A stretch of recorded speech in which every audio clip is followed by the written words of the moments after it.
one of the things that I wanted to kind of mention here, obviously played day one with Game Pass. Let me see here. Where was this? I mean, dude, just the trailer looks beautiful, dude, in 4K. Like, it looks so good. Am I tripping? What did I miss it? I must have missed it somewhere. Let's see. Okay, right here. So you got split screen co-op, which I think is really cool. You have split screen co-op, which is, I mean, look, that's another like classic mode that you had way back in the day. But it also, you know, going to have co-op campaign. I want to break down, let's kind of, I'll pause the trailer as we go here. But, I mean, first and foremost, General ROM. I mean, and what I love about this, guys, if you look down at the bottom, it says in-game footage. And so that is really, really fascinating to me.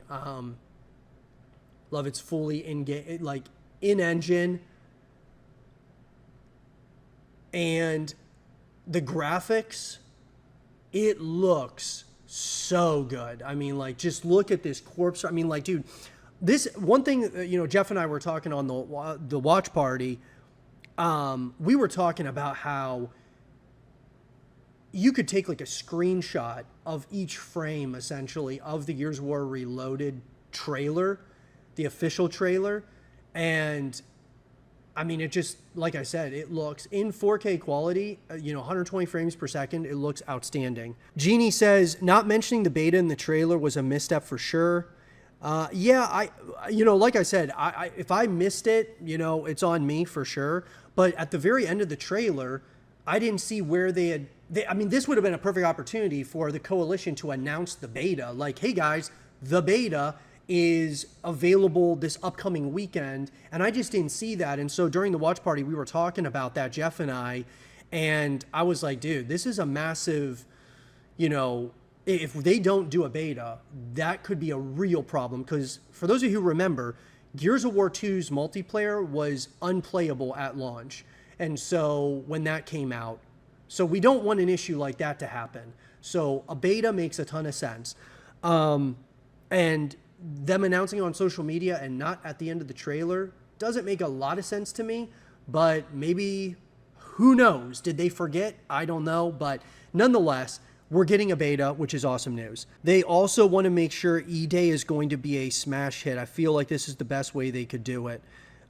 Yes, I agree. I think Gears of War Reloaded is designed, you know, to get all of the PlayStation community playing Gears of War, you know, just as a franchise, right? They play Gears of War Reloaded, they knock this thing out of the park, and then obviously this going multi-platform, cross-platform, this is going to be huge for Gears, because I think we might not see fully the benefits of what comes from Gears of War Reloaded in terms of it going multi-platform. We might not reap the benefits of that until Gears of War E-Day, because this is going to get a lot of hype and anticipation going for Gears of War E-Day. And I believe when Gears of War E-Day releases, it will also be multi-platform, going to Xbox as well as PlayStation.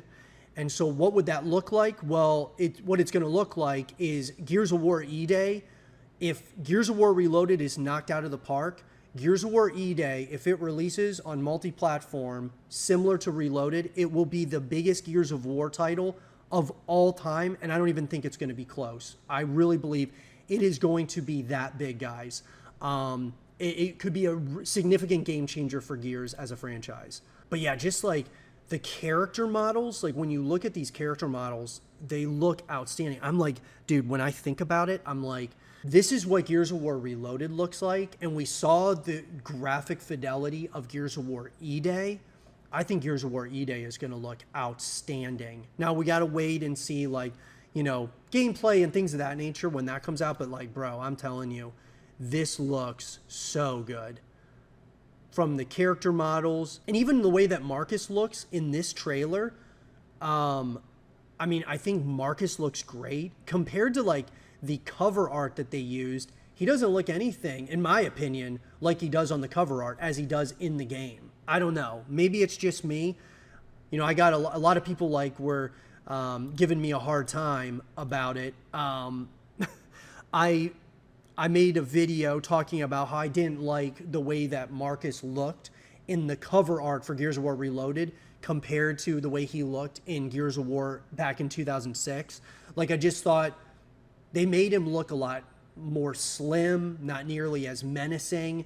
And a lot of people were like giving me a hard time about it. But one of the things here is Reloaded features 4K textures, 60 frames per second campaign, 120 frames per second multiplayer, and then of course HDR. At the end of the day, guys, this is going to be the best looking Gears of War remaster, I mean, that the series has ever seen. I mean, look, Ultimate Edition was great, but this looks outstanding. Like, it really does. I was totally sold on it. I know we've played this campaign, we've played this a million times, but you know what? One thing I have not played in a very long time was Gears of War 1. You know, like, when we talk about like multiplayer, I really didn't get into the multiplayer until Gears of War 2. And if you guys remember, the Gears of War 2 multiplayer was so bad at launch. It was so bad. It was like unplayable. So we weren't even able to play it when it first released. Now, I obviously I was into Gears of War 2's multiplayer, but I really got into the multiplayer with Gears of War 3. So being able to go back, Gears of War 1, to play this multiplayer 120 frames per second with the 4K textures, I think this is going to be outstanding.